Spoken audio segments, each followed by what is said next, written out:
Warahmatullahi wabarakatuh. Kami kelompok 2 yaitu DPRD akan mempresentasikan tentang arah kebijakan DPRD terhadap Kota Banjar. Di sini anggota kelompoknya ada saya sendiri, Muhammad Nova Salihudin, yang kedua adalah Hafidhul Karima, yang ketiga adalah Melisa Fitri, yang keempat adalah Anandiran Taniseru, yang keempat adalah Rijal Muhammad Sultan, dan saya Datiana Fauzia. Arah kebijakan yang pertama yang kami ambil adalah mendorong apresiasi bagi siswa yang berprestasi agar lebih terpacu untuk meningkatkan prestasinya. Nah, kenapa ini penting? Dikarenakan minimnya siswa yang meraih prestasi akademik maupun non-akademik di Kota Banjar. Nah, oleh karena itu, pemberian penghargaan ini merupakan satu bentuk apresiasi yang diberikan kepada siswa yang berprestasi. Nah, dengan adanya pemberian penghargaan ini, diharapkan mampu membuat siswa lainnya termotivasi untuk dapat menjadi lebih baik. Nah, tersebut memberi kontribusi besar terhadap sekolah dalam mengembangkan kualitas siswa-siswanya.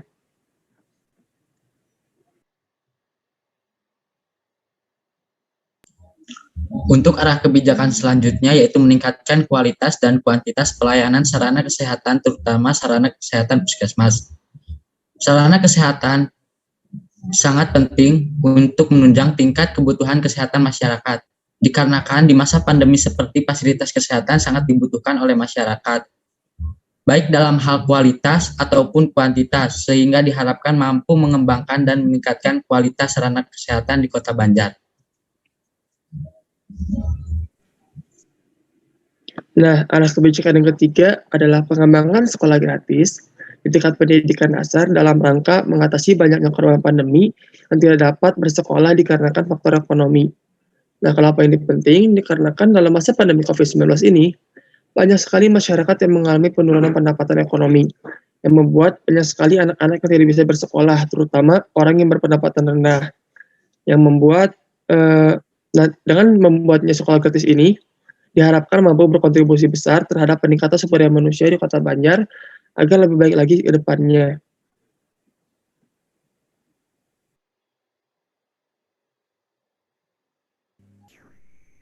Arah kebijakan selanjutnya yaitu membangun infrastruktur pendidikan dasar serta mengkonstruksi kembali bangunan sekolah yang sudah tidak dapat digunakan kembali ataupun sudah rusak. Dapat diketahui bahwa Kota Banjar termasuk ke dalam salah satu kota yang memiliki potensi rawan bencana alam, sehingga terjadinya bencana alam kemungkinan besar akan terjadi entah kapan saja. Maka dengan mengadakannya kebijakan tersebut dapat meningkatkan kualitas SDM dengan sekolah yang lebih bagus dan nyaman, serta layak untuk dijadikan tempat menimba ilmu. Dengan melakukan konstruksi juga, ketika salah satu bangunan sekolah pendidikan dasar mengalami kerusakan akibat bencana alam, maka sekolah tersebut dapat meminta surat rekomendasi kepada pihak sekolah yang bersangkutan untuk menggunakan bangunan di sekolah lain dengan cara menukar jam pelajaran.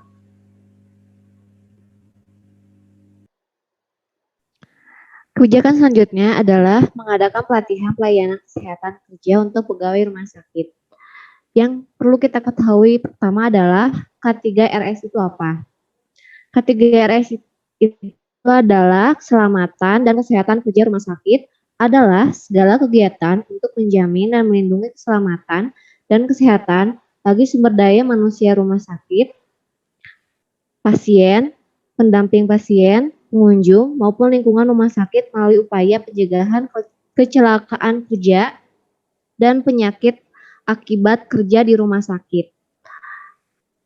Sangat penting karena memberikan informasi lengkap pada tenaga kerja kesehatan yang terlibat sebagai komite dan petugas kesehatan dan keselamatan kerja RS mengenai pemahaman tentang peraturan perundangan tentang sistem manajemen K3 di rumah sakit, prinsip dasar K3RS, prinsip dan proses penilaian risiko K3RS serta identifikasi bahaya K3.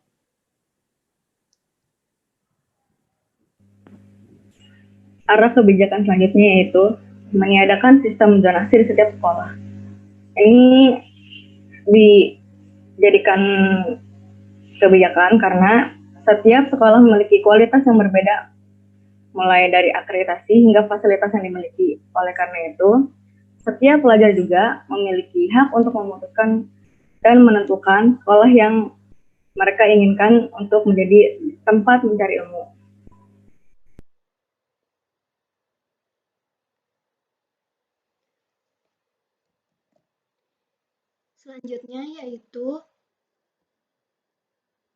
Selanjutnya yaitu arah kebijakan Kota Banjar untuk meningkatkan kualitas infrastruktur sarana dan prasarana jalan. Alasannya untuk mempermudah distribusi barang dan migrasi penduduk dalam Kota Banjar maupun luar Kota Banjar, terutama untuk mempermudah akses siswa yang akan pergi ke sekolah dan mempercepat penanganan kesehatan saat keadaan darurat, misalnya terjadi kecelakaan.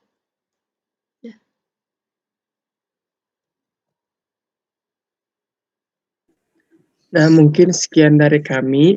Mohon maaf bila terdapat beberapa kesalahan. Sekian, terima kasih. Wassalamualaikum warahmatullahi wabarakatuh.